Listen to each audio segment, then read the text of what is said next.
Bonjour à toi, nous voilà fin septembre pour une nouvelle séance de yoga de l'énergie, donc yoga qui suit le rythme des saisons. Séance que j'ai baptisée nuit, puisque donc fin septembre, l'équinoxe est passé. L'équinoxe, donc c'est le moment où la durée du jour et la durée de la nuit sont égales. Et depuis que l'équinoxe est franchi, eh bien la durée de la nuit est un peu plus longue que la durée du jour. Alors on est encore dans une période, on va dire, d'équilibre entre les deux. C'est pas juste comme ça à l'instant T que clac, ça bascule. C'est vraiment une période équilibrée, donc entre le jour et la nuit. On rentre de plus en plus dans cette énergie donc de l'automne, qui au-delà de l'abondance de tout ce qu'on peut retrouver dans la nature, c'est vraiment le moment, plein moment des récoltes. C'est aussi une période où on va commencer à contempler les résultats de tout ce qui a été fourni donc au niveau du travail depuis le début de l'année, notamment les récoltes. Hein. On récolte tout ce qu'on a planté, entretenu, fait pousser tout au long de l'année. Et bien, symboliquement parlant, c'est aussi le moment où on commence à mesurer les résultats de ce qui a été vécu cette année et où peut-être on peut commencer à amorcer un bilan de son travail sur l'année et déjà commencer à préparer cette énergie de l'hiver où on va revenir à l'essence de soi pour pouvoir se redéployer l'année suivante. Et comme les arbres, peut-être se dépouiller. Hein, les arbres perdent les feuilles, mais peut-être aussi venir observer les zones ou les schémas répétitifs en fait qu'on a pu observer, qu'on n'a plus envie de vivre dans l'avenir et commencer à s'en dépouiller. Déjà prendre conscience de ce qui a été vécu cette année et qu'on n'aurait pas forcément envie d'avoir vécu dans les schémas répétitifs ou dans les habitudes qu'on peut avoir. Et puis voilà, commencer à en prendre conscience pour progressivement s'en dépouiller et lorsqu'on reviendra donc à la graine de l'hiver, eh bien que cette graine puisse donner naissance l'année prochaine à des comportements, des attitudes qui sont juste celles que tu souhaites et qui sont vraiment l'essence de ton être profond. Voilà, pour la petite partie un peu symbolique. Pour la partie pratique, eh ben, tu peux commencer par t'allonger sur ton tapis en Shavasana, donc cette position allongée sur le dos. Voilà, prends le temps et le soin de t'installer confortablement. N'hésite pas à mettre un petit oreiller sous la tête si ta nuque est un peu sensible. N'hésite pas à replier les genoux si tes lombaires sont un peu sensibles ou à glisser un oreiller sous chaque genou. Voilà, pour vraiment t'installer confortablement dans cette position, donc allongé sur le dos, les jambes quand même assez largement écartées, les bras aussi assez largement écartés du corps pour donner de l'espace à ta posture et donc te donner de l'espace intérieur aussi. Les paumes de main sont plutôt tournées vers le ciel. Voilà, et puis tu peux bien te laisser déposer dans ton tapis, t'abandonner à la gravité, fermer les yeux et venir dans l'observation de ta respiration au bord des narines. Le meilleur vecteur qu'on connaisse pour venir accéder à ton monde intérieur. Et avant de te laisser aller complètement à tes perceptions internes, avoir ce petit geste du mental, donc au niveau de ta tête, qui consiste vraiment à te rendre pleinement disponible ici et maintenant pour cette séance. Voilà, avec cette volonté de dire, voilà, j'ouvre un espace de travail corporel, dans lequel je vais tâcher de rester pleinement conscient, consciente de ce que je suis en train de vivre, donc pleinement présent à l'instant. C'est un petit rituel, en fait, qui donne plus de sens, plus de potentiel à ce qui est vraiment en train d'être travaillé. Voilà, et ensuite tu reviens donc à l'observation de ton souffle naturel, la respiration qui t'est donnée, cette palpitation de la vie qui se manifeste en toi par le biais des inspires et des expires.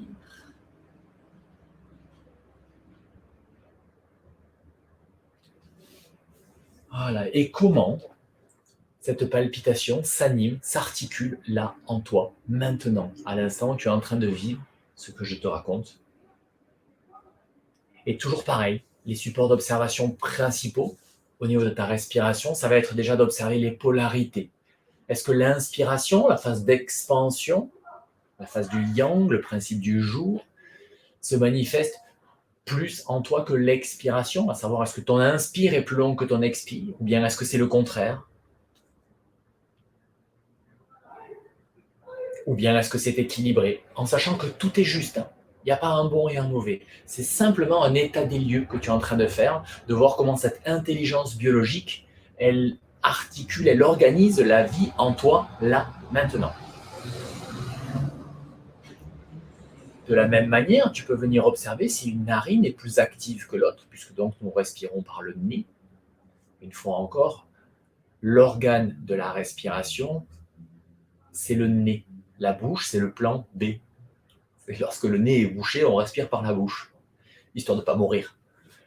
Mais c'est par le nez que nous sommes prévus pour respirer.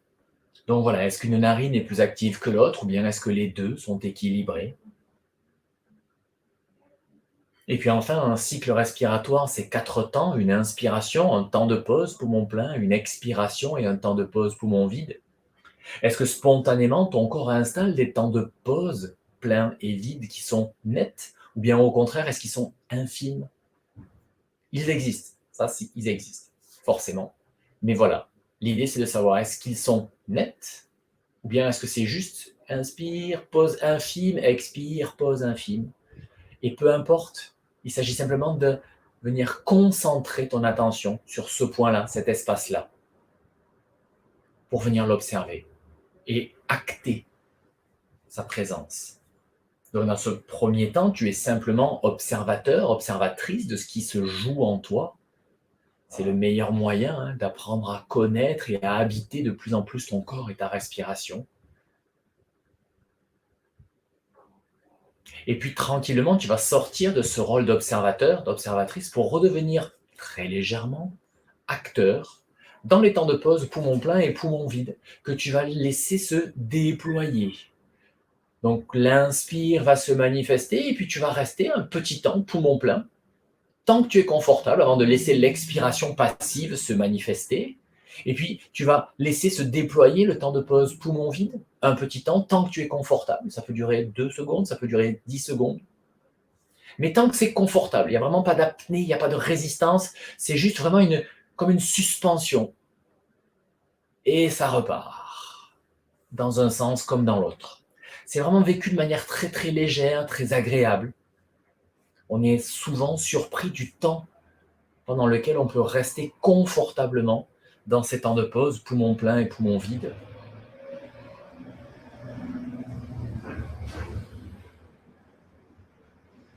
Donc voilà, on laisse se déployer ces espaces-là, on leur donne la possibilité d'être.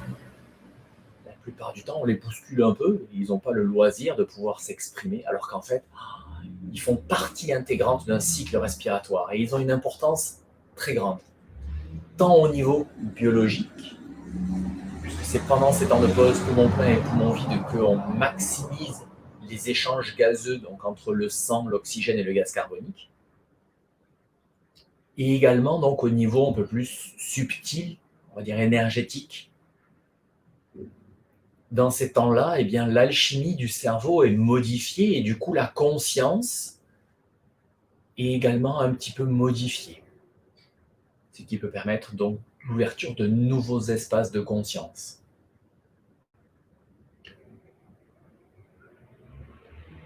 Et donc toujours avec ce cycle respiratoire à 4 temps bien marqué, inspire, pause, expire, pause, on va rajouter un petit geste physique qui va consister en fait à tourner les paumes de main. La prochaine fois que tu auras fini d'expirer, dans le temps de pause, poumon vide, tu tourneras tes 2 paumes de main vers le sol. Puis tu laisseras l'inspiration se manifester. Temps de pause, poumon plein, tu tournes les paumes de main vers le ciel, puis tu expires. Voilà, donc ce mouvement de retourner les paumes de main vers le ciel ou vers le sol, il intervient au moment des pauses poumon plein et poumon vide,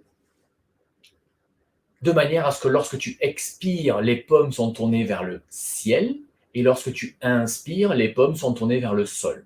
Par contre, je t'invite vraiment à vivre cette gestuelle de manière très séquentielle. C'est inspiration, tu es immobile, pause, tu tournes les paumes de main vers le ciel, puis expiration immobile, pause, tu tournes les paumes de main vers le sol, puis tu inspires, voilà.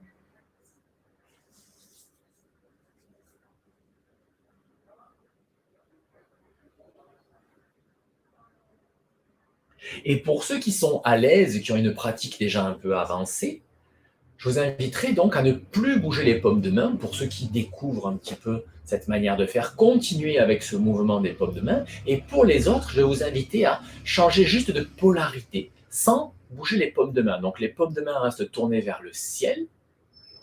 À l'inspiration, vous imaginerez que la conscience part du bout des doigts et remonte sur la face postérieure des bras, les omoplates, pour arriver jusqu'aux narines. Et à l'expiration, ça part des narines et ça descend sur la face avant et intérieure des bras et des avant-bras jusqu'au bout des doigts. Donc en fait, l'idée, c'est que c'est la conscience qui bouge et plus le geste physique. Pour ceux qui ont l'habitude, qui sont déjà à l'aise avec ces mouvements. Donc, pour un travail un peu plus subtil, juste de rotation de la conscience, à l'expiration, le mouvement de la conscience part des deux narines et se dirige vers le bout des bras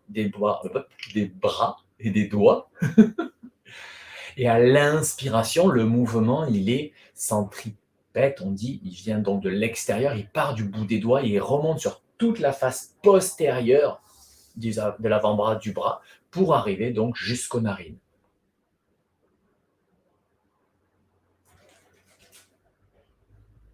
Et en plus, donc, pour les personnes qui connaissent ces gestes-là, vous pouvez ajouter les mudras d'inspire et d'expire du yoga de l'énergie.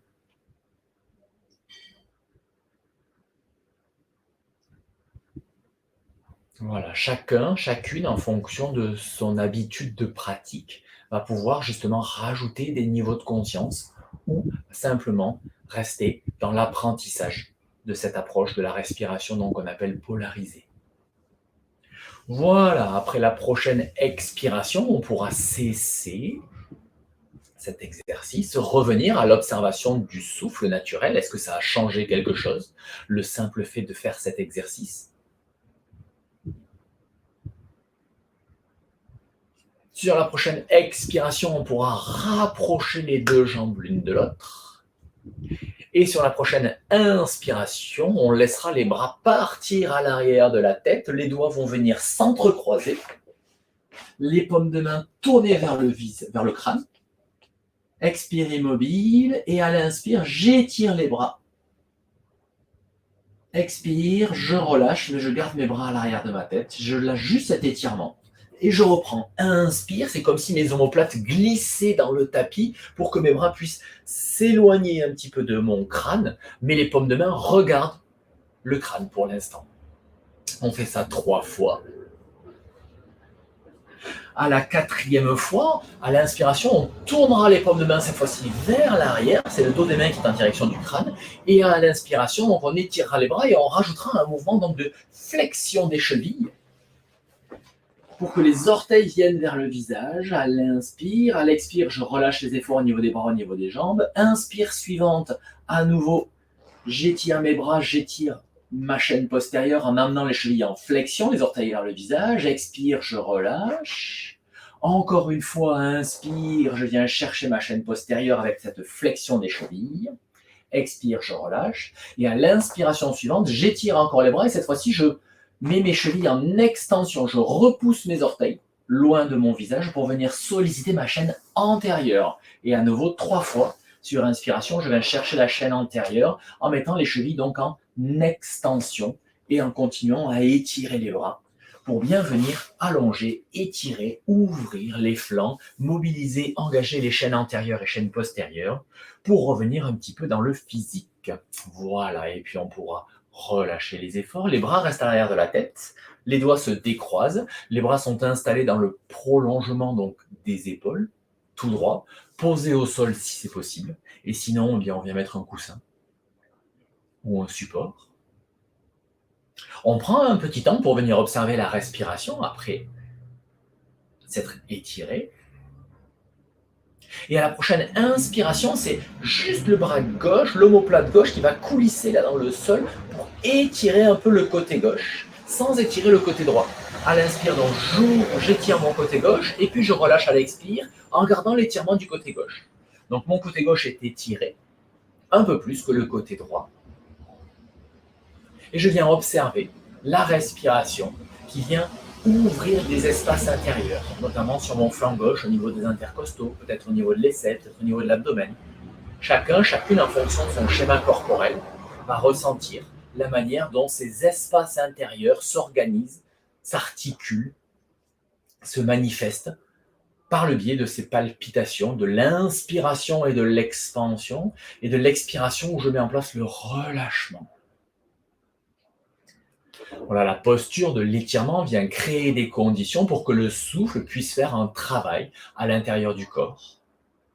Sans effort, on ne cherche pas à tirer au maximum, on cherche juste à éveiller de la conscience.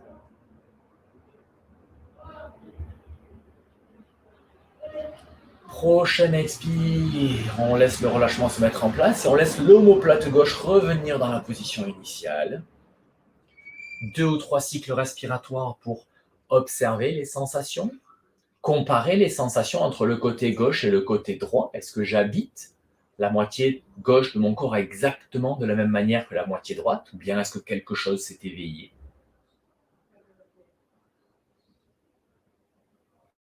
Et la prochaine fois que l'inspiration se manifeste en toi, eh bien cette fois-ci, tu laisses le bras droit glisser un peu plus loin vers l'arrière dans le sol. À l'inspire, à l'expire, tu mets en place le relâchement, mais tu laisses le bras là où il ne revient pas. Et à nouveau, tu laisses le souffle, les inspirations ouvrir ces espaces dans ton flanc droit cette fois-ci. Et expire, sans bouger, je laisse le relâchement s'installer. C'est aussi la possibilité donc de venir vivre les ambiances intérieures à l'inspiration et à l'expiration pour goûter déjà un petit peu à la qualité de l'énergie et sentir que la polarité de l'expansion, donc du phénomène yang, eh bien, le goût, entre guillemets, la manière dont j'habite mon corps est différent de lorsque je suis en phase d'expiration où je me relie à la polarité un peu yin de l'inertie et du relâchement.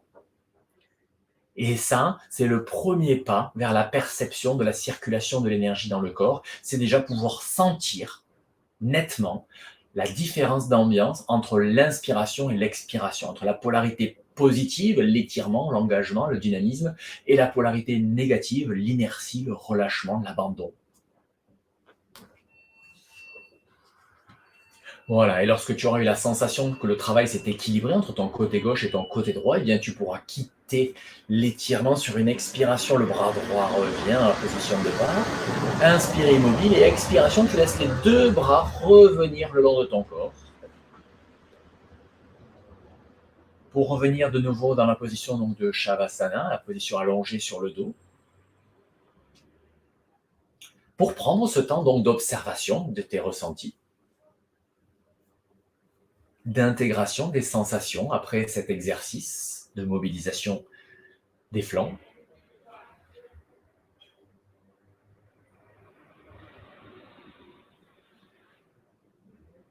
Si c'est nécessaire, prends un temps pour ramener tes genoux vers la poitrine pour soulager un petit peu les lombaires après être resté un certain temps dans cette position allongée. Pour te bercer tranquillement, consciemment, à gauche, à droite, avec conscience et pas dans un geste mécanique, vraiment pour te faire du bien. Et puis tu pourras garder les pieds dans le sol, les genoux pliés, les pieds sont écartés à peu près de la largeur du bassin, de manière à ce que les genoux pointent très légèrement l'un vers l'autre, mais sans effort, de manière très naturelle. Donc les pieds sont parallèles entre eux, largeur bassin, de manière à ce que mes genoux puissent venir un peu l'un vers l'autre. Les bras sont de part et d'autre de mon corps, bien posés dans le tapis tranquillement, les omoplates bien relâchées. Et puis tu viens prendre conscience de la manière dont ça respire en toi. Est-ce que tu perçois les différents étages de la respiration un peu plus finement ou pas? Ces étages sont abdominales, thoraciques, et ça vient jusque dans les clavicules, comme on l'a vu sur les toutes premières séances de début d'automne, où on travaille la respiration et les 3 étages de la respiration. Voilà, comment est-ce que tu sens ta mobilité abdominale, ta mobilité thoracique? Comment est-ce que tu sens ces espaces qui sont investis par le souffle? Est-ce que tu les perçois? C'est assez facile de sentir le ventre ou la poitrine qui monte et qui descend, mais ces espaces, ce sont des volumes, donc ça s'expanse aussi sur les côtés, dans le dos. Est-ce que tu arrives à percevoir les sensations au niveau des flancs, au niveau des aisselles, dans le dos? Comment est-ce qu'à chaque fois que ça respire, eh bien, ce mouvement respiratoire génère aussi un mouvement physique en toi, de tes espaces intérieurs. Voilà, tu étais observateur et tu vas redevenir acteur, actrice maintenant de ta respiration en venant mettre en place cette respiration de la vague. C'est-à-dire que, comme une vague, ta respiration va démarrer dans l'abdomen et va remonter de l'abdomen dans le thorax jusqu'en haut des clavicules, aussi bien à l'expire qu'à l'inspire. Ça veut dire que donc tu expires, tu vides, tu vides, tu vides, tu vides, tu vides, tu vides le ventre. Quand le ventre est complètement vide, tu continues d'expirer, tu sens que c'est la poitrine qui commence à s'engager. Et tu continues de vider, vider, vider, vider, vider, vider, vider, jusqu'à ce que ça arrive aux clavicules. Petit temps de pause, poumon vide. Tu relâches tous les efforts musculaires, tu ramènes ta conscience dans le ventre, et puis tu laisses à l'inspiration l'abdomen se gonfler en premier. Se gonfler au maximum avant de laisser la poitrine s'engager, et ça remonte jusque dans les clavicules. Un peu comme un piston de pompe. Voilà. Imagine vraiment ce mouvement-là comme un piston qui part d'en bas de l'abdomen et qui remonte, qui remonte, qui remonte, qui remonte au maximum à chaque fois que tu inspires et à chaque fois que tu expires. Donc cette fois-ci, je te demande un travail réel, de faire un effort au niveau de ta respiration, notamment au niveau de l'expiration. Tu vas chercher à engager ton muscle transverse, le muscle donc qui se serre autour de la taille un peu comme un corset. Tu vas rapprocher le nombril de la colonne vertébrale et tu vas chercher à expirer au maximum du maximum du maximum du maximum du maximum du maximum du maximum. Et quand tu penses que tu as complètement expiré, cherche à expirer encore un petit peu plus et encore un petit peu plus.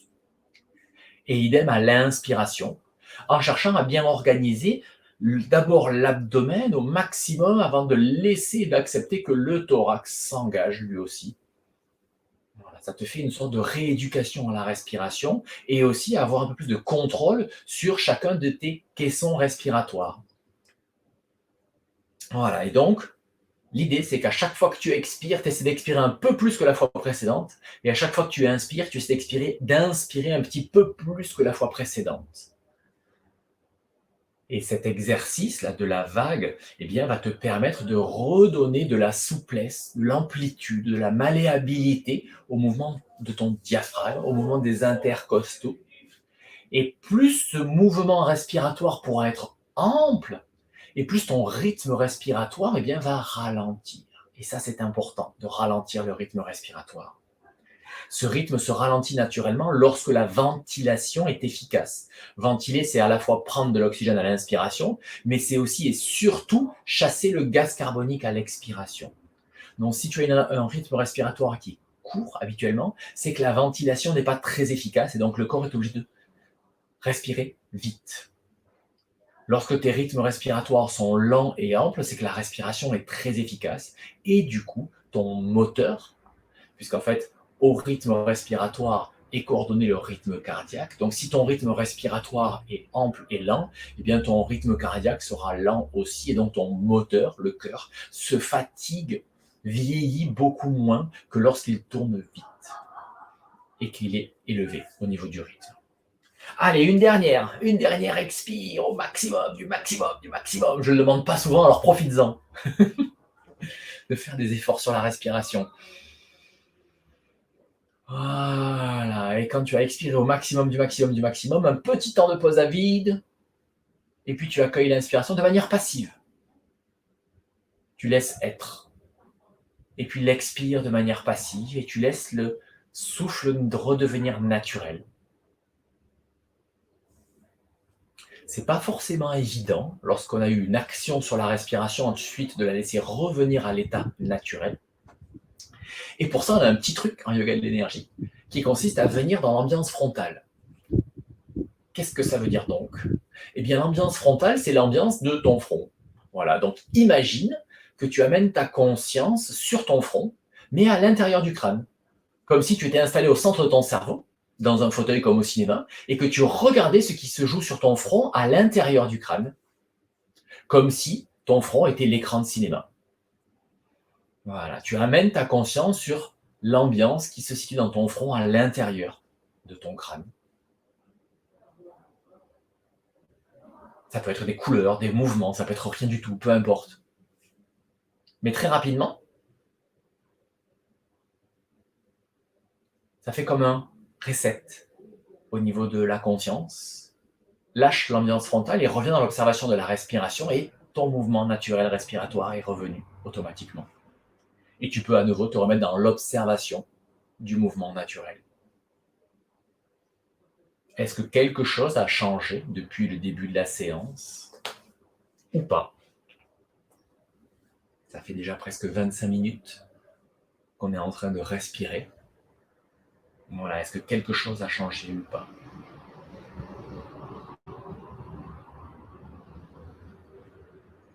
Et puis bien posé sur le rythme de ta respiration, tu vas revenir mettre un petit peu de mouvement en cherchant à ce que ton geste se synchronise sur la respiration qui, elle, ne va pas varier.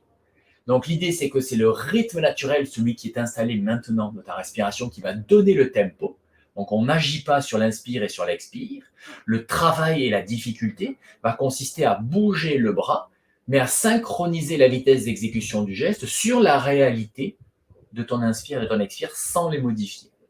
Donc la prochaine fois que l'inspiration te sera donnée, eh bien tu laisseras ton bras gauche quitter le sol sur toute la durée de l'inspiration pour venir s'arrêter dans la verticale, en direction du plafond à la fin de l'inspire. Et à l'expire, eh bien le bras retourne au sol dans la lenteur sur toute la durée de l'expiration. Et inspire, tu reprends. On travaille que le bras gauche pour l'instant. Inspire, toute la durée de l'inspire, le bras s'élève et vient s'arrêter à la fin de l'inspiration, idéalement dans la verticale. S'il n'est pas arrivé à la verticale, c'est pas grave. Et expire, le bras retourne au sol. À chaque fois que tu termines un mouvement, d'élever ou de baisser le bras, demande-toi si tu as été vraiment sincère et authentique envers toi et envers ton souffle. Est-ce que le mouvement, le geste physique s'est arrêté parce que l'inspire ou l'expire était terminé? Ou bien est-ce que tu as interrompu l'inspire ou l'expire parce que tu es arrivé au bout de ton geste?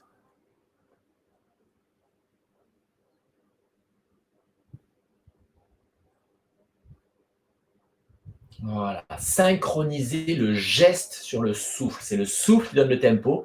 Et moi, avec mon mental, avec mon intelligence, je cherche à synchroniser la vitesse de déplacement de mon bras pour qu'il couvre tout le mouvement à parcourir pendant la durée d'une inspire ou la durée d'une expire, sans agir sur l'inspire ou sur l'expire.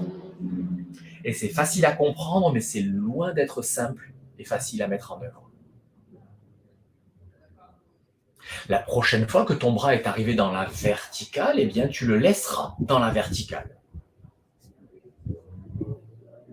Repose bien l'omoplate dans le sol, veille à ce que ton bras soit bien dans la verticale, ni trop ouvert, ni trop en arrière, ni trop en avant, sinon c'est les muscles qui vont devoir le tenir, alors que là, bien dans la verticale, tu peux le poser sur l'omoplate et le bras, il est comme une colonne en fait, c'est l'empilement des os qui va permettre que le bras tienne sans difficulté et sans effort dans la verticale. Et la prochaine fois que l'inspiration se manifeste, eh bien imagine que ton bras s'élève en direction du plafond. L'omoplate quitte le sol, le bras va un peu en direction du plafond. Et à l'expiration, le bras revient, enfin l'omoplate revient dans le sol, le bras reste dans la verticale. Et tu reprends, synchronisation de ce geste qui est beaucoup plus court en amplitude sur le souffle. Donc le geste va se faire de plus en plus lentement pour toujours pareil, couvrir la durée de l'inspire ou la durée de l'expire.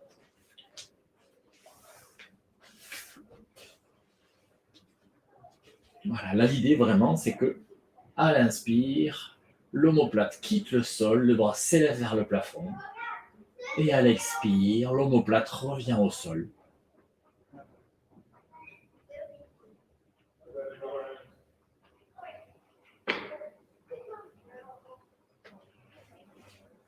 Et tu continues ce geste tranquillement. Toujours pareil, en cherchant à harmoniser, synchroniser le geste avec la respiration.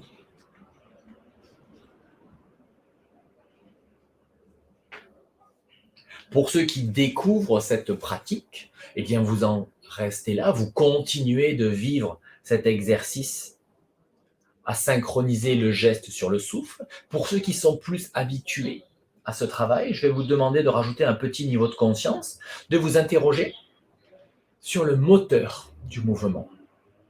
Ce geste, où est-ce qu'il démarre? Il y a deux possibilités en première intention. Soit il part de l'omoplate et l'omoplate pousse tout le bras pour aller vers le plafond, soit il part du bout des doigts ou du poignet, et c'est les doigts, la main en tout cas, qui tire le bras pour aller vers le plafond. Qu'est-ce que naturellement, qu'est-ce que spontanément ton corps a installé comme geste? Est-ce qu'il pousse le bras vers le ciel ou est-ce que le bras tire vers le ciel?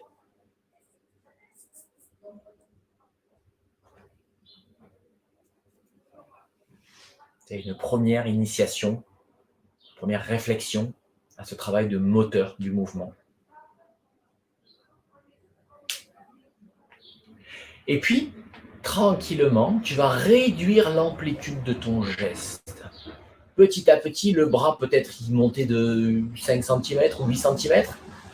À l'expire, tu reviens au sol. À l'inspiration suivante, tu ne montes plus que de 5 cm. À l'expire, il revient au sol. À l'inspire suivante, tu ne montes plus que de 4 cm, puis de 3, et ainsi de suite. Tu viens chercher à faire un mouvement de plus en plus petit au niveau de l'amplitude.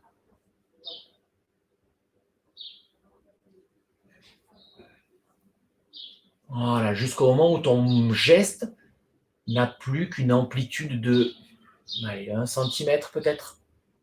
Voilà, un geste de très très petite amplitude, et donc vécu dans une lenteur extrême, puisque l'idée c'est quand même toujours qu'il dure toute la durée de l'inspire et toute la durée de l'expire. Et le fait de comme ça diminuer l'amplitude de ton geste permet d'avoir un contrôle moteur au niveau de tes muscles de plus en plus fin, et permet de parvenir à mettre de moins en moins d'efforts à ton geste. Ça aussi c'est un des thématiques transversales à ce travail que je te propose, le moins d'efforts possible. Passer du geste physique au geste subtil, de petite amplitude, c'est le premier pas, la première étape indispensable pour pouvoir ensuite passer du geste subtil vers le geste énergétique et donc accéder ensuite au corps de l'énergie. Et puis pour ceux qui sont à l'aise avec ça, vous pouvez carrément cesser le geste et venir observer le mouvement intérieur. Je fais le distinguo entre le geste, qui est donc quelque chose de physique qu'on fait, et le mouvement qui est. À chaque fois que ça inspire et que ça expire, c'est un mouvement qui est en toi, tu ne fais rien pour ça. Eh bien, viens observer ce qui se passe au niveau de ton bras à chaque fois que l'inspiration se manifeste, à chaque fois que l'expiration se manifeste. Il y a un très léger mouvement qui va dans la direction du geste que tu viens d'accomplir. Si tu le sens, c'est bien. Si tu le sens pas, c'est bien. Ne rien sentir, c'est déjà sentir quelque chose. Et petit à petit, ça va s'affiner, ça va s'affûter, ces perceptions. Prochaine expiration, tu laisseras ton bras revenir dans la lenteur sur le tapis, au sol, à côté de ton corps, pour prendre un temps de comparaison des sensations entre le bras gauche et le bras droit, l'épaule droite.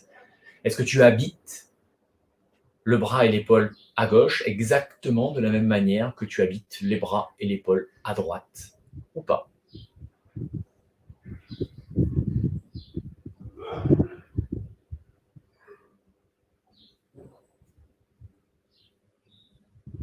Voilà, on prend le temps de laisser les sensations remonter à la surface. Là, on est vraiment dans la trame du yin, la sensation, la perception interne. Et cette trame, c'est la profondeur, c'est la lenteur. Donc, elle a besoin de temps pour remonter à la surface de la conscience et que tu puisses justement l'enregistrer, l'intégrer, la conscientiser. Voilà, et puis tranquillement, tu viendras t'installer dans ton épaule droite et dans ton bras droit. Et la prochaine fois que l'inspiration se manifeste, et bien cette fois-ci, c'est le bras droit qui s'élève jusqu'à la verticale toute la durée de l'inspire. Et à l'expire, il retourne au sol pendant toute la durée de l'expire. On reprend la gestuelle de l'autre côté. Et on démarre donc par la synchronisation du geste sur le souffle. D'abord, où le bras, il couvre un quart de cercle, il va du sol jusqu'à la verticale à l'inspire. Il redescend de la verticale jusqu'au sol à l'expire. Donc, première action, synchroniser le geste sur la réalité de tes inspires et de tes expires.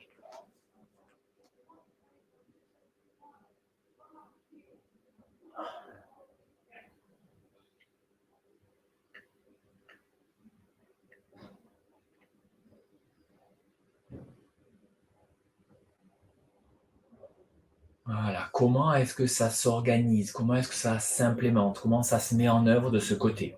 Est-ce que c'est plus rapide, plus limpide, plus évident ou pas? On n'est pas symétrique, ni à l'extérieur de nos corps, ni à l'intérieur de nos corps. Et donc, c'est toujours intéressant de comparer, d'observer, de mesurer comment ça fonctionne d'un côté, comment ça fonctionne de l'autre.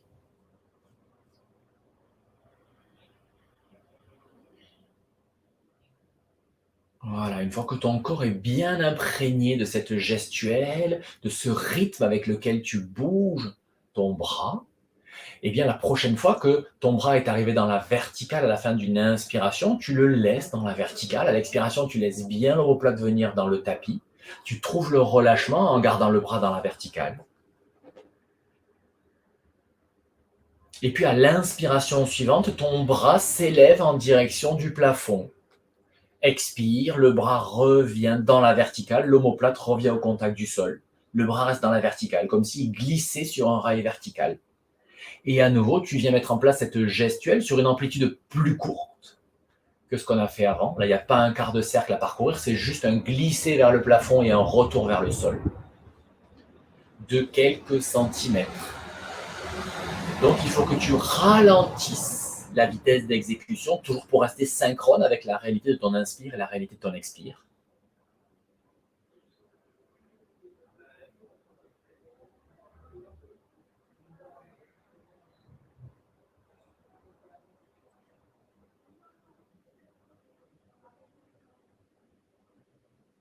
Et progressivement, tu vas réduire encore l'amplitude de ton geste. La prochaine fois que ça inspire, au lieu d'aller jusqu'au maximum, eh bien, tu t'arrêtes à mi-course. Et puis, tu ramènes l'omoplate au sol. Et ainsi de suite. Tu diminues progressivement l'amplitude de ton geste, toujours en le gardant synchronisé sur l'inspire et sur l'expire. Donc, il faut qu'il aille encore beaucoup plus lentement, puisqu'il a une distance moins grande à parcourir sur la même durée de temps. Donc, il faut que la vitesse du mouvement diminue. Et comme je te le disais précédemment, le fait de faire des gestes comme ça de plus en plus petits, de plus en plus fins et de plus en plus précis, va t'emmener à aiguiser de plus en plus ton contrôle moteur. Les commandes que ton cerveau envoie au membre qui est effecteur. Et c'est comme ça que tu gagnes vraiment en intégration de ton schéma corporel, en conscience du corps, que tu vas habiter ton corps de manière de plus en plus fluide, efficace.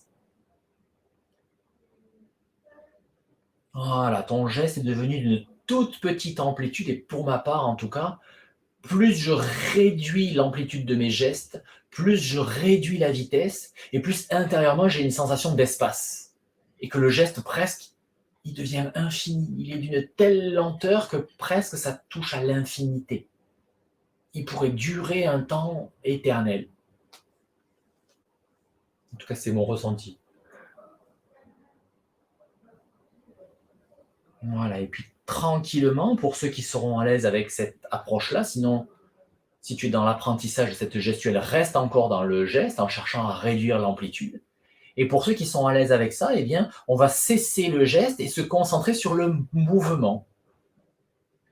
Tu ne bouges plus ton bras, et pourtant, à chaque fois que tu inspires et que tu expires, tu sens qu'il y a un mouvement dans l'omoplate, dans l'épaule, dans le bras. À chaque inspire, le bras s'élève peut-être d'un millimètre ou deux. À chaque expire, ce millimètre ou deux, peut-être, il est récupéré en direction du sol. Ambiance à l'inspiration, mouvement de mon corps dans l'inspiration. Ambiance à l'expiration, mouvement du corps à l'expiration.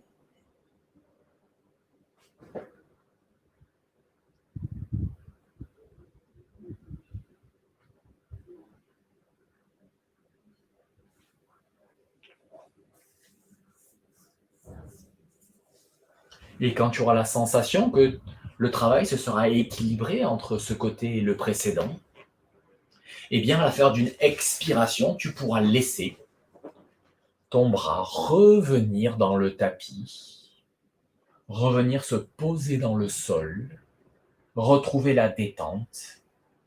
Et une fois encore, laisser ce temps de perception des sensations profondes se déployer en toi. Laisser les traces qu'a laissé cette posture, cet exercice en toi remonter jusqu'à la surface de ta conscience pour que tu puisses les mesurer, les enregistrer, les intégrer, les conscientiser.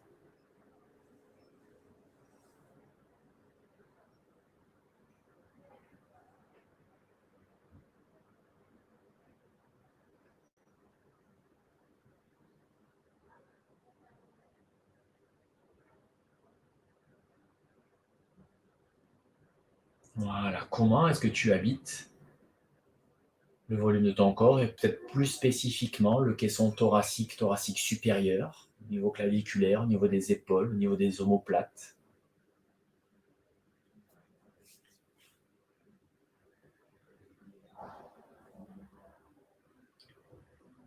Et puis, tranquillement, tu pourras sortir de cet état d'observation pour revenir un peu dans l'action. Prochaine expiration, engage un peu ton abdomen de manière consciente et volontaire, comme tout à l'heure dans la respiration de la vague. À l'expire, tu sens que l'abdomen se dégonfle. À l'inspire, tu sens qu'il se regonfle. 3 ou 4 fois, de manière à sentir que ton ambiance intérieure redevient plus dense, plus matérielle, plus corporelle. Et laisser cette ambiance donc de densité se diffuser à la totalité de ton corps pour pouvoir revenir progressivement vers une gestuelle plus active, plus dynamique. Tu pourras t'étirer, tu pourras ramener tes genoux vers la poitrine, tu pourras rouler sur le côté, tu pourras bâiller. Bref, ce que ton corps te réclame après avoir passé ce long temps dans l'introspection, on va revenir vers de la gestuelle un peu plus active. Voilà, donc prends le temps, les gestes, les postures peut-être ou les positions qui te sont nécessaires pour quitter cette position sur le dos de manière à venir te redresser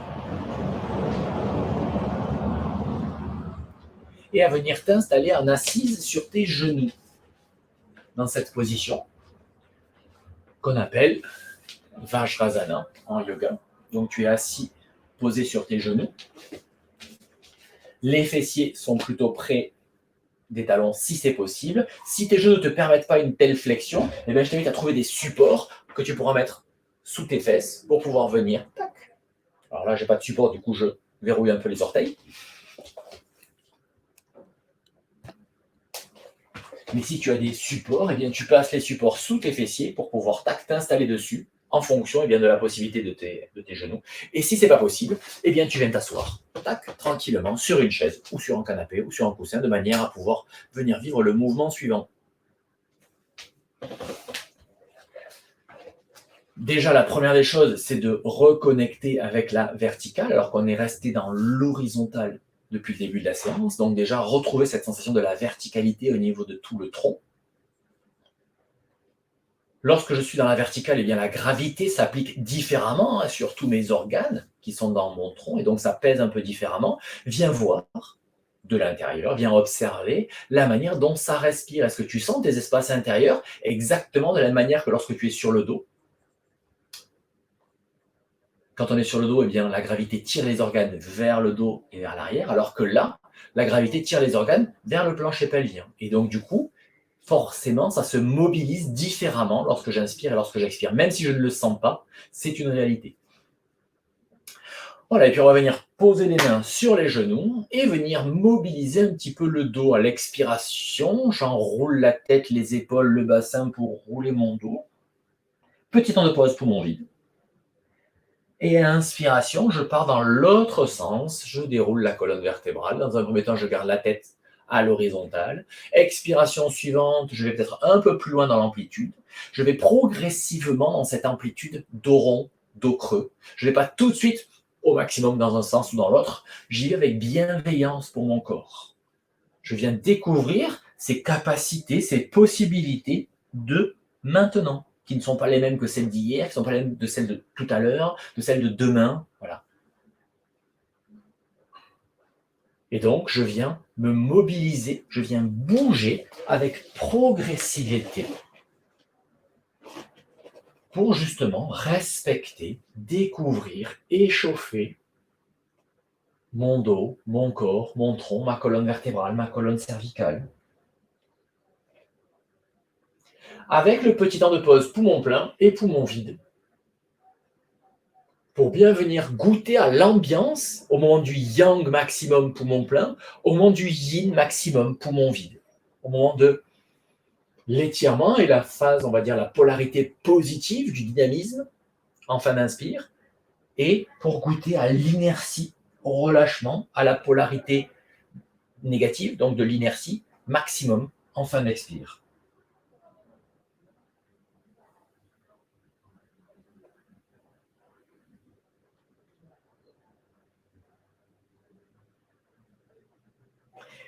Une fois encore, si tu découvres la pratique et que tu es dans l'apprentissage du geste, reste dans la gestuelle et cherche à venir goûter ces différentes ambiances en fin d'inspire, en fin d'expire. Et pour ceux qui sont plus à l'aise avec ça, eh bien déjà, viens sentir la différence lorsque tu es en train d'inspirer ou lorsque tu es en train d'expirer. Et puis, progressivement, diminuer l'amplitude de ce geste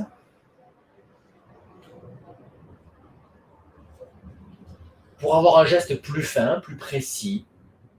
Et chercher aussi où est le moteur de ce geste. Est-ce que le geste est initialisé dans le bassin, dans le milieu du dos, dans les épaules, dans la colonne cervicale? Est-ce que je pousse sur les bras ou je tire sur les bras? Voilà.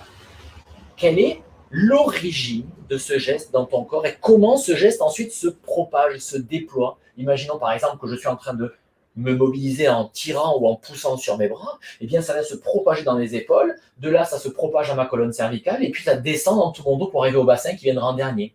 Ou au contraire, peut-être que le moteur est dans le bassin, qui démarre en premier, qui vient se propager dans tout le reste du corps. Voilà. Peu importe, tous les schémas corporels sont valides. Il s'agit simplement d'en prendre conscience.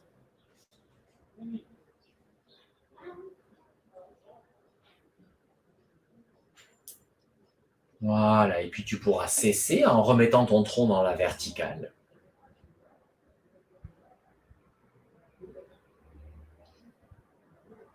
Et puis, de ce Vajrasana, on va passer à quatre pattes.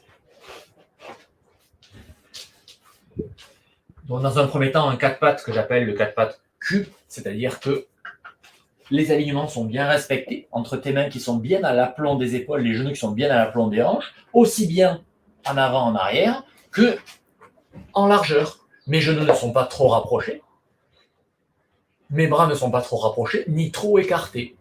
Voilà, ils sont vraiment bien à l'aplomb, tac, tac, tac, de mes épaules. Voilà, et à partir de là, je vais laisser le poids de mon corps partir un peu vers l'avant et vers l'arrière, toujours pareil, avec douceur, délicatesse, progressivité, de manière à venir observer la manière dont mon corps s'appuie au sol, et venir étirer aussi et préparer un petit peu les poignets et les genoux à cet appui.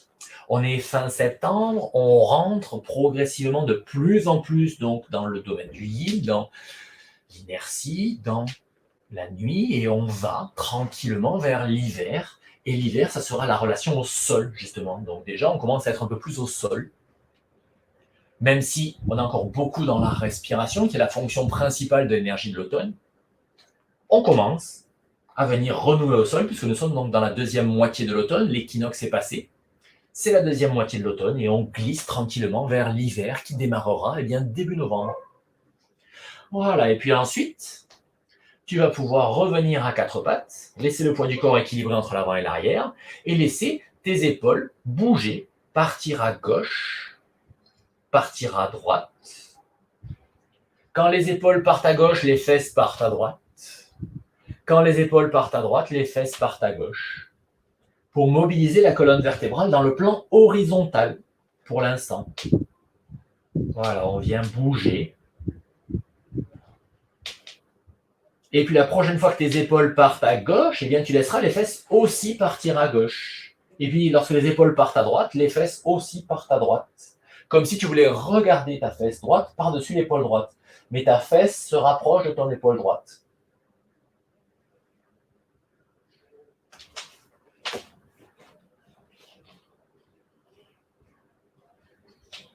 De manière à venir accentuer ces flexions d'un côté et de l'autre. Et puis ensuite, on continue ce mouvement en le laissant un peu plus libre et en rajoutant le mouvement vers l'avant, vers l'arrière, les épaules à gauche, les épaules à droite, les fesses à gauche, les fesses à droite, mais toujours dans le plan horizontal. Pour l'instant, on n'enroule pas, on ne creuse pas le dos. On cherche juste à bouger un peu dans toutes les directions, sans trop conscientiser le mouvement, je dirais, avec de la volonté. Donc tu as conscience que ça bouge en toi, mais tu ne cherches pas à faire des gestes, laisse vraiment le mouvement être en toi, partir un peu dans tous les sens avec de la plus ou moins grande amplitude vers l'avant, vers l'arrière. Voilà, quelque chose d'un peu arythmique. Des fois, ça, grande amplitude, des fois toute petite amplitude. Je pars d'un côté, clac, je repars dans l'autre sens immédiatement. Voilà. Cherche à te surprendre toi-même. Fais-toi des petites feintes et tout. Voilà, et puis tranquillement, tu vas diminuer l'amplitude de tes mouvements pour venir t'immobiliser à quatre pattes. Prendre un petit temps pour intégrer les sensations de ce que tu viens de vivre. Et puis laisser, cette fois-ci, partir ta colonne vertébrale dans le plan vertical, dans le fameux dos rond, dos creux, mais toujours pareil, sans aller dans l'amplitude maximale, en ayant un geste qui soit de petite amplitude. Je ne vais pas au maximum dans le dos creux, je ne vais pas au maximum dans le dos rond. Je cherche juste à avoir une gestuelle lente, précise, bien synchronisée sur mon inspire et sur mon expire. Je n'ai pas donné d'indication. Observe comment spontanément ton corps s'est mis à bouger en accord avec tes inspires et tes expires. Est-ce que tu vas dans le dos rond lorsque tu inspires ou lorsque tu expires? Une fois encore, tout est juste. Il n'y a pas un bon truc à faire et un mauvais. Ce que ton corps a fait, c'est que c'est ce qu'il fallait faire. Et puis, une fois encore, viens observer le moteur de ton geste. Où est-ce que ce geste est initialisé quand tu fais comme ça, de manière un peu, je ne vais pas dire automatique, mais sans réfléchir au moteur du geste? Comment est-ce que ton schéma corporel a construit ce geste? Et maintenant, je vais te demander de changer le moteur consciemment, volontairement. Tu vas mettre ce moteur dans le bassin pour aller dans le dos creux, rond, pour commencer. Ce sera d'abord le bassin qui va s'enrouler, puis ce geste va se propager jusqu'au milieu du dos, jusqu'aux épaules, et puis la colonne cervicale et la tête bougeront en dernier. Et de la même manière, lorsque tu vas aller dans le dos creux, c'est le bassin qui va partir en premier, puis le geste va se propager jusqu'au milieu du dos, aux épaules, la colonne cervicale et la tête bougent en dernier. Et à nouveau, je retourne dans le dos rond, c'est mon bassin, et je sens que le geste monte quand il arrive aux épaules, tac, la colonne cervicale s'engage et la tête bouge en dernier. Et ainsi de suite. Cherche à bien délier ce geste comme ça, et à sentir que, comme une vague, eh bien, ce geste se propage depuis le bassin jusqu'à la colonne cervicale, jusqu'à la tête. Toujours pareil, pas besoin d'amplitude extraordinaire. Il s'agit vraiment d'avoir une conscience du geste qui soit différente. Et de sentir que intérieurement, ce geste avance dans ton corps.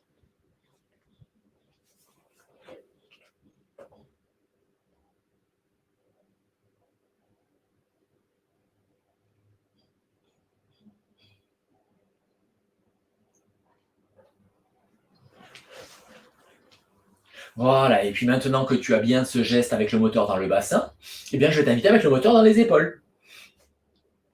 Donc cette fois-ci, le moteur il est dans les épaules. Souvent on peut s'aider avec les bras qui vont pousser dans le sol pour aller vers le dos rond, et au contraire sentir la cage thoracique qui glisse entre les bras pour aller dans le dos creux.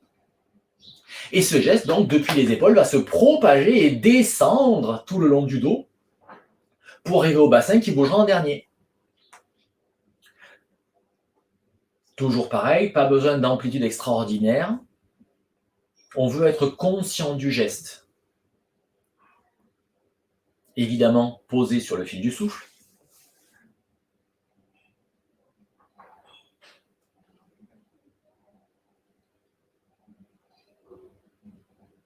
Et donc, cette fois-ci, tu as un geste qui démarre en haut de la colonne vertébrale, quasiment, et qui descend.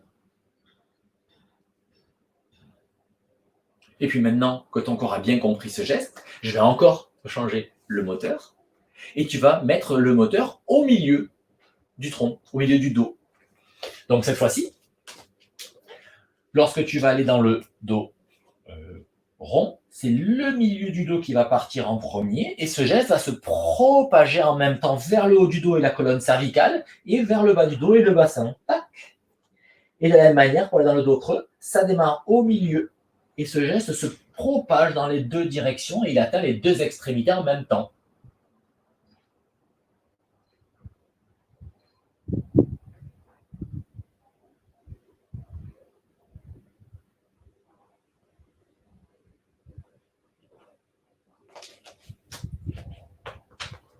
Voilà, une fois encore, cherche à sentir dans ton corps comment cette gestuelle, tu peux la mettre en œuvre, comment ça s'organise, comment ça s'implémente, quelle commande ton cerveau doit donner à tous les muscles en fait, qui sont dans le tronc pour que ça bouge en fonction de ce que je te demande.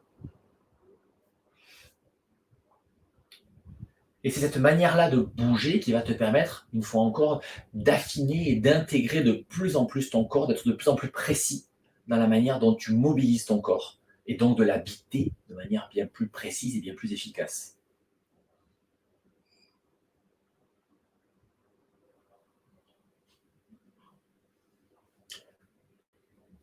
Allez, on va juste venir s'étirer un petit coup.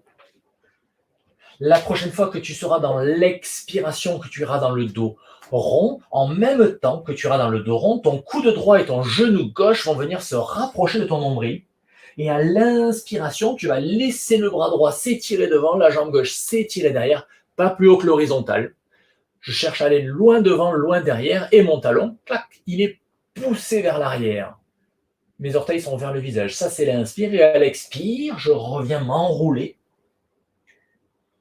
Et je viens à l'inspire m'étirer dans cette longue diagonale. J'essaie de faire l'inspire la plus longue possible pour sentir tous mes espaces, abdomen, thoracique, claviculaire, tout ce qu'on a travaillé depuis le début de la séance, qui s'active, qui se mobilise, que je peux exploiter, y compris dans une posture maintenant un petit peu plus physique. Voilà, on fait 4 ou 5 fois ce côté-là. Et l'idée, c'est bien de sentir que quand j'inspire, voilà, je sens que ça vient dans toute cette zone-là. Je repose. Et expire suivante, j'enroule le dos. Et cette fois-ci, c'est le genou droit et le coude gauche qui viennent se retrouver vers mon nombril. Et à l'inspiration, je déploie le bras loin devant, je déploie la jambe loin derrière.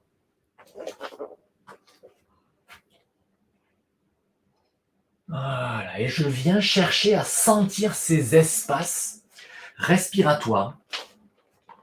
Lorsque j'inspire, je sens bien mon abdomen qui se gonfle et mon thorax qui s'expanse, les intercostaux qui se mobilisent. Au maximum du maximum, comme tout à l'heure dans la respiration de la vague. Et quand je vide, c'est pareil, je profite du geste pour chercher à vider au maximum du maximum, du maximum, du maximum, du maximum. Je m'enroule pour que, à l'inspire, je puisse exploiter justement la gestuelle et exploiter tout le volume respiratoire disponible. Bien vider pour mieux remplir. Mieux je l'ai vidé, plus je l'ai vidé, et mieux je pourrai inspirer, et mieux je pourrai réoxygéner, régénérer mon corps, mes cellules, et surtout, par rapport à la gestuelle, être efficace. Puisque, eh bien, quelque part, je te connecte à la trame énergétique, et mon geste physique va pouvoir se poser sur cette trame énergétique, et sera beaucoup moins exigeant. Voilà, et quand tu auras fait à peu près autant de ce côté que de l'autre, tu pourras cesser et revenir t'installer soit en Vajrasana, comme ça sur les genoux, soit en assise confortable, d'ailleurs, sur un banc, sur ton canapé ou sur une chaise. Voilà, ce qui compte, c'est que tu puisses mettre ta colonne vertébrale en rectitude. Être bien installé, bien posé dans le sol, pour la petite concentration finale. Donc, une fois encore, pour travailler cette position donc, de l'assise, ce qui compte, c'est d'être fermement posé au sol, d'être bien ancré à la terre par les points de contact, qu'on soit en assise, en tailleur, en lotus, en demi-lotus ou sur une chaise, ou voilà, de bien sentir, clac, les points de contact avec le sol et que le tronc soit bien érigé. Donc pas dans la verticale, mais dans la rectitude. Et pour être certain que je suis bien en rectitude, eh bien moi j'aime bien faire le contraire. La première des choses, c'est que je vais me laisser m'affaler. Donc les gestes qu'on a fait tout à l'heure dos rond, dos creux, eh bien je les refais dans cette position-là où je laisse mon bassin s'enrouler. Voilà. Et hop, tout mon dos s'avachit. Là, je sais que je ne suis pas dans la bonne position. Et ensuite, à partir de là, je construis la bonne position en remettant, donc, j'imagine que je vais vers le dos creux, comme on l'a fait tout à l'heure, en quatre pattes ou en Vajrasana, avec le moteur dans le bassin. C'est depuis le bassin que je ramène légèrement en direction de la cambrure, que je sens que le geste se propage dans tout le dos qui se redresse progressivement. Et lorsque mon bassin est en place, je vais rajouter ce petit geste donc au niveau des épaules, de sentir que mes épaules partent légèrement vers l'arrière, comme si je rapprochais très légèrement mes omoplates l'une de l'autre. Et là, je viens placer tout le haut du dos et j'ai plus qu'à venir juste poser ma tête au-dessus de la colonne cervicale, le regard vers l'horizon. Et ensuite, j'amène mon regard, donc c'est les yeux qui baissent en direction du sol. Et je viens rajouter un très léger mouvement du menton de quoi 5 mm vers le sol également, de manière à sentir que mon étirement vient jusqu'en haut de la nuque. Voilà, une fois que je suis dans la position, j'ai installé cette rectitude dans mon dos et dans mon tronc. Eh bien, je ferme les yeux et je reviens à l'observation de ma respiration. On a fait un état des lieux quand on a démarré la séance, on fait un état des lieux à la sortie. Est-ce que tu as fait des trous dans les murs? Est-ce qu'il faut refaire la peinture? Voilà. Non, on va juste venir observer. Comment ça respire sans que tu fasses quoi que ce soit? Est-ce que ton rythme respiratoire par rapport au début de la séance, eh bien, il a été modifié? Toujours pareil, on compare ces trois paramètres, la durée de l'inspire et la durée de l'expire.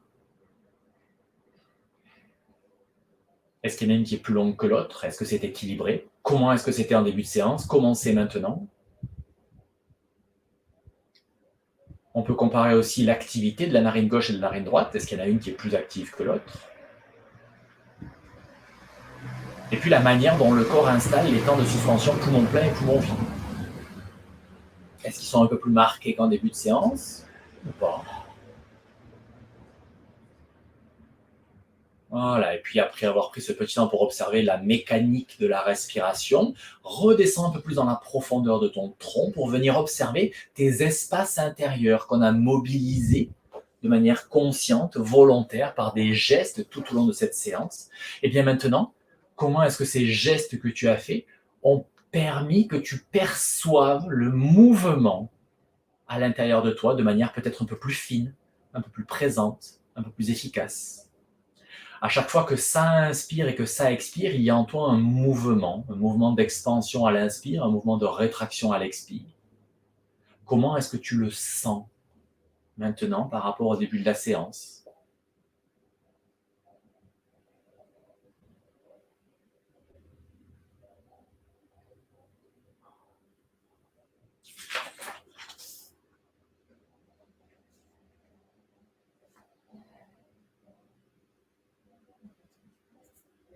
Si tu as encore un moment devant toi, je t'invite à rester pour rentrer dans une concentration un peu méditative avec de la symbolique. Ça fait déjà 1 heure donc que la séance est commencée. Si tu es un peu tenu par le temps, eh bien, tu peux quitter la séance maintenant et revenir à vivre ce travail de concentration et de méditation peut-être un peu plus tard. En tout cas, le voilà. Dans cette période, donc autour de l'équinoxe, on est à un point charnière de l'année. Il y en a 4, les équinoxes et les solstices. L'équinoxe d'automne, c'est le moment où le jour est égal à la nuit, avec la nuit qui est en phase d'augmentation. Et bien donc, c'est un point charnière du rythme annuel. Le jour et la nuit se rencontrent dans une forme d'équilibre. Cet équilibre, avec donc la part de nuit qui est en train d'augmenter, est une invitation, on peut le prendre comme ça, à plonger profondément en nous, de manière à venir identifier, conscientiser, percevoir justement les zones d'ombre et de lumière qui nous habitent.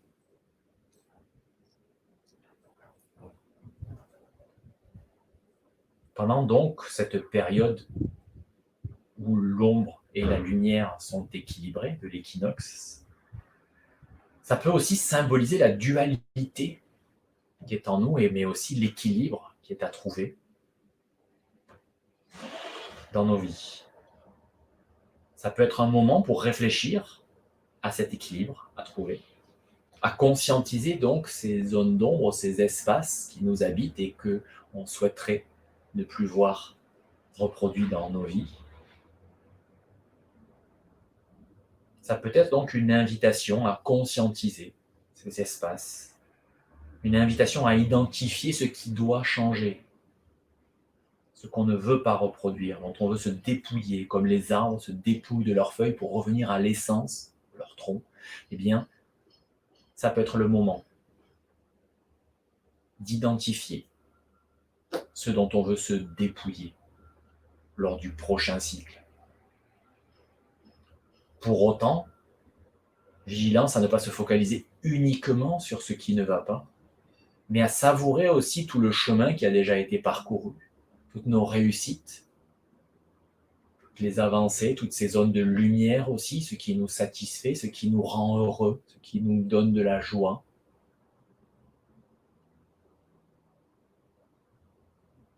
Car gardons à l'esprit que la finalité de ce travail qu'on mène sur soi,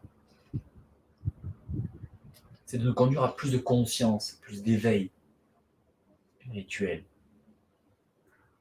Que la lumière de la connaissance vient justement éclairer les zones d'ombre qui nous plombent, qui nous ralentissent sur ce chemin-là, qui nous empêchent d'accéder à la joie du quotidien, au bonheur,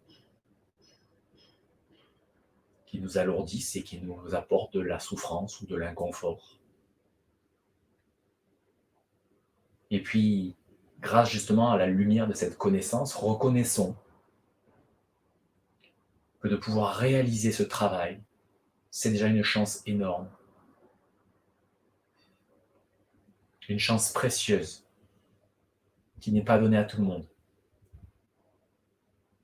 Le simple fait de pouvoir se poser sur un tapis de yoga et de faire tout ce qu'on a fait depuis 1 heure, c'est déjà un cadeau extraordinaire qui nous est donné. Et pour ça, on peut justement laisser monter en soi une bouffée, une vague, un tsunami de gratitude. Déjà, gratitude envers toi-même, qui t'est donné les moyens d'être là et de vivre ça.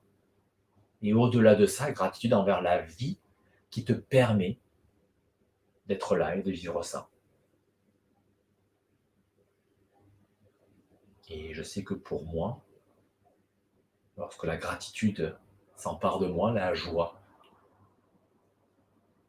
est assez près derrière. La joie justement de pouvoir vivre ce qui m'est donné de vivre. Voilà, et bien fort et nourri de ces sensations, de ces émotions. Si tu as encore du temps devant toi, tu peux te laisser bien t'en imprégner et continuer dans ce calme intérieur à savourer les émotions et rentrer dans un temps de méditation un peu plus long. Et pour en sortir, eh bien, on prendra d'abord le soin de laisser ses sens s'extérioriser un petit peu, reprendre contact avec la luminosité de la pièce, la température extérieure, les bruits environnants. Reprendre contact avec le monde extérieur sans perdre de vue son monde intérieur. Et se préparer tranquillement à retourner interagir dans le monde extérieur sans perdre le contact avec son monde intérieur.